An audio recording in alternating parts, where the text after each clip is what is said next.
Hi everyone, thank you for joining me. I'm very excited about this forthcoming course in which I plan to share a lot of information and advice with you. Let me tell you a bit about myself and what I do and what I plan to do with you on this course. My name is Sherr and I run the Dynamic School for Advanced Homeopathic Studies. This is the longest running postgraduate homeopathic course in the world. I've been teaching it since 1986 and I've taught it throughout Europe, the United States, Canada and many other countries. And in this course what I do is I try to go deeper into homeopathic knowledge and understanding rather than only wider. Meaning it's not a matter of more information, but a matter of the quality of information. I concentrate on philosophy, but a practical philosophy, one that you can use in your cases, in terms of case taking, case analysis, case synthesis, and repertorizing, materia medica, differential diagnosis, potency selection, understanding different classifications of disease. I also study and teach remedies, and we try and go deeper into these remedies to understand the very deep inner structure and real essence of them, not just the emotional essence, but beyond. Many of you might know me from my provings. I've written the Dynamics and Methodology of Homeopathic Provings and have done over 35 homeopathic Hahnemannian provings myself over the years, many of which have been edited, published, and are being used by the community. Here are some of the provings that I've done. Let me go over a few of them. In volume 1, I produced 7 provings, which are well used in the community today, and volume 2 also has another 8 provings which have been published now for several years. One of my early provings was hydrogen, which is the first element in the periodic table. As you'll see, I very much like the periodic table, love the periodic table, and analyzing according to it. I have proved helium, and I'm just about to publish a book on my investigation into helium. In fact, I've proved all the noble gases. That's also one of my great interests, and I'm writing a series of books on the noble gases in which I publish the provings, but way beyond that, my deep understanding of what it all means and how it hangs together. So that would be helium and neon, argon, krypton, xenon, all really amazing, mind-blowing remedies that give us a lot of insight not only into the noble gases but into the whole periodic table. I've proved gallium, that's element number 31, and germanium, number 32. I've proved scandium, which is element number 22 or 21, very interesting remedy. In Dynamics Copenhagen, we just finished the proving of hafnium metallicum, and I'm about to publish that one. Plutonium nitricum is of course a very deep and profound remedy that goes off with a bang. Americium nitricum is another one of the radioactives. I'm very interested in the radioactives too. I've done a lot of work, a lot of provings with them. I use them extensively in my work. This is element number 95. So in the periodic table, you know, I really want to cover that whole periodic table with my provings. I believe that's, you know, provings can really show us the hidden aspects, the unexpected aspects of the periodic table to bring the real picture together. It's great to have a lot of speculative materia medica, but there's nothing to replace a good proving. That's what I find. So helium, neon, argon, krypton, xenon, radon, iridium, scandium, americium, germanium, gallium, plutonium, and hafnium are all remedies are proved extensively in the periodic table. Adamas diamond, a fantastic remedy. We use that a lot. It's one of the most popular ones, and a lot in Africa as well. Sapphire, a great remedy. which we need from time to time. Jade is a unique one. Brassica, a very, very common remedy that is not known enough. A lot of people need that one. Populus canadensis is the grey poplar, the grey ash. Taxus baccata is another one of the big and ancient trees.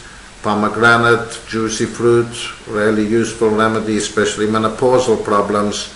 Don't forget it over there. Olive, we use that a lot in problems of malnutrition here in Africa, but it's also a great remedy when you have a deep understanding of it. That's olive fruit. Phytolacca, we have a proving of.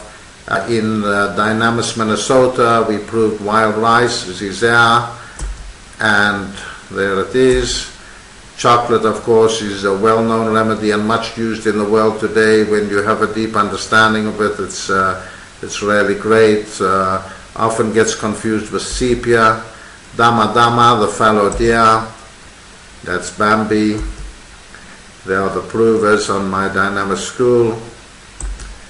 Calopteryx splendens, that's the damselfly. Use that a lot in chronic cases, but don't forget it in acute sinusitis. It's number one remedy. Androctonus scorpion, that was my first proving, so definitely an old favorite and nothing to substitute it when we need it. Excellent remedy. Haliaeus leucocephalus, well related. Both Androctonus and Haliaeus are syphilitic remedies. I write about them extensively in my book, The Materia Medica of Syphilis. Cygnus, Hooper swan, a wonderful remedy, especially in deep cases of grief. Oncorynchus chawicha, we use that all the time. I must tell you, this is the number one remedy in the Materia Medica for infertility. Of course, with all these remedies, I'm just saying a quick word over here, but you know, when you get to know them deeply, they are wonderful friends indeed. And they have very complete pictures because I tend to do very comprehensive provings. And more importantly, I put a lot of energy, years, into editing each proving so that it's usable, because doing a proving, my friends, is the easy bit, but editing it into a way that is usable, comprehensible, that other people can take and actually incorporate into their practice, that is art, a science, and most importantly, a lot of hard work. Cryptococcus is a fungi. I'm very interested in the fungi. That's another one of my hobbies. Cryptococcus is one of the main fungal infection of AIDS. I proved it when I came to Africa to start working with AIDS, and it is a really useful remedy, not only in that condition, but in many chronic conditions. I find the fungi to be more and more needed in practice these days. Polaris, the North Star, that was my investigation into the imponderables to find out for myself if they really work or they don't work. And let me tell you, they do. Now this is actually the favorite thing that I've done. This is my Materia Medica of Syphilis. I try to write a book where I put a lot of emphasis on the quality of writing as well as on the content, so as to make it a nice and enjoyable and smooth experience. This is actually, I call it a philosophy book disguised as a Materia Medica. It's an investigation into the syphilitic miasm through studying syphilitic remedies. I took 11 really prominent syphilitic remedies. I studied each one, I analyzed each one, and then I looked for the common denominator of all these remedies, so as to find the pure thread running through the whole syphilitic miasm. And I think the conclusions are very interesting. This is a book that needs to be read very carefully because I put it in such a way that it demands some thinking and work from the reader in order to exercise the homeopathic pattern recognition facilities. Each remedy is described in a different way. Some of them are proving, some of them are essays, some of them are poems, some of them are toxicologies. I try to show a variety of approaches to Materia Medica and how to study it and how to go deeper into it. And I also explain various systems of analysis there, so that each remedy is analyzed, synthesized using those systems, and then all of them are synthesized together. Anyway, I love that book. This is another thing that I've done. This is the repertory of mental qualities. I've created a repertory that is both easy and simple to use. You don't have to be sophisticated. It's based on the KISS principle. That's keep it simple. I believe in keeping things simple in homeopathy. I will explain how to use this repertory. It yields fantastic results in practice, and especially you will be using, if you use this repertory, you will be using new remedies that you didn't know before, new provings, and smaller remedies with great accuracy. As you can see, there are many rubrics here from the mind, but they are large, all-inclusive rubrics in a Bonninghausen fashion, rubrics that you often want in conventional repertories and cannot find, like oversensitive to opinion of others, or obsessive compulsive disorders, or just money as a big issue, or the issue of failure. So all these things that are sometimes difficult to find, or sometimes they're scattered through the repertory in many small rubrics, I have compiled into one repertory, the repertory of mental qualities. And I'm really pleased that Shilpa in our HomeoQuest program has now incorporated that repertory. I hope you all get to use it and to enjoy it. So these are real rubrics for real cases on an easy, simple to use manner. This is a website that I've created, a website that registers all new provings that have been done since 1980. You can add a proving, search for a proving. Some of them have been just listed so that you know that they exist, and others appear there in their entirety with the whole text included. So if you've done any provings or you know any provings, please add it to the website, provings.com. This is my biggest mission over the last few years, Homeopathy for Health in Africa. Since 2008, I moved here with my wife Camilla, who's an amazing homeopath, and my 3 kids. We are living here in Tanzania next to the Kilimanjaro, and we have treated over 3,000 cases of AIDS. We have 15 rural clinics, all with classical homeopathy. We work in hospitals, and mainly our mission is to spread homeopathy through Africa to help as many people as possible and to show the world what homeopathy can do. We're working on these things. We've had quite good success, and it's part of what we are here to do. So these are part of my projects, but really in this course what I hope to be discussing with you is some practical philosophy. I like teaching high-level idea philosophy, but this course will be a more technical way to enable you a higher level of success in cases. This is what I'm interested in. Easy, simple, comprehensive way that you can take a case, analyze it, pre-analyze it, analyze it, synthesize it, get the main ideas out of that, take that, see how to repertorize it, see how to find the remedies. Nothing fancy or genius or any leaps of imagination needed, but a simple, nice, practical set of techniques that I guarantee you are going to improve your success in practice. That is my interest. I've been teaching this for many years. I know from the feedback from my students that these things help greatly in everyday practice. So we're going to work on case analysis, which is breaking down of the case into its smallest units, but much more importantly to my mind, case synthesis, meaning taking all that varied information and bringing it together into one single idea, because it's only when you approach the repertory and the materia medica with that one idea that holds a case together that you can perceive if the remedy is the most fitting for the case. And there are tools to do that. It's not something mysterious that comes out of any kind of talent or genius. But you need to acquire those tools. You need to acquire them, to learn them, and to find and to understand the ways that you can bring the totality into one meaningful idea. That's what I hope to study and to go over with you.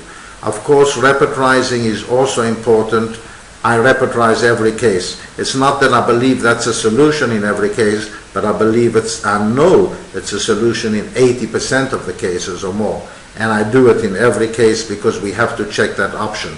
So, but repertorizing is also an art and a science. It's not just banging rubrics into the repertory, and I'm going to go over that with you and show you some of the rules and some of the guidelines and some of the ways to make your repertorizing more effective. Of course, choosing the remedy is the end result of all that, and we'll talk a bit about that as well as choosing the potency. So there are lots of exciting ideas here that I want to share with you. Concept, practical tips, ways of working, case analysis. This course may be 12 sessions. We'll see how much we cover in there. My main idea is to give you quality. If it's successful, that means if you like it and find it helpful, we may do some more. I'm open to your questions. I'm open to a discussion with you. And I really look forward to sharing this. I'm really grateful to HomeoQuest and to Shilpa for providing this platform and to working together. The last thing we may do, if we have some time, is some remedy cracking. That is finding the backbone, the real understanding, the structure of the remedy. And if you can do that, if you can find a way to crack the code of a remedy, you can find a way to crack the code of a case and match them together. This is just to show you a few pictures from my Dynamic School when we finished our 3-year advanced course, which I hope you'll join me on one day, because this is where we can really go deep, do a lot of cases, a lot of in-depth material. You know, at the moment, the next one I'm doing in Sweden, in a few years I hope to have it online. We usually meet in Scotland in a wonderful, beautiful, magical island at the end of a course for a week of homeopathy, magic, fun, and games, which we like. That is Scotland as well. Here's one of my groups over there, and these are my 6 kids. So, thank you for coming with me on this brief introduction. I really hope you'll join us on this course, because I plan to offer you some good homeopathic advice from my 34 years of experience. I've taught thousands of students. I think they found it very useful, and I hope you will too. Thank you so much, and we'll see you in the first unit of this course. Bye-bye.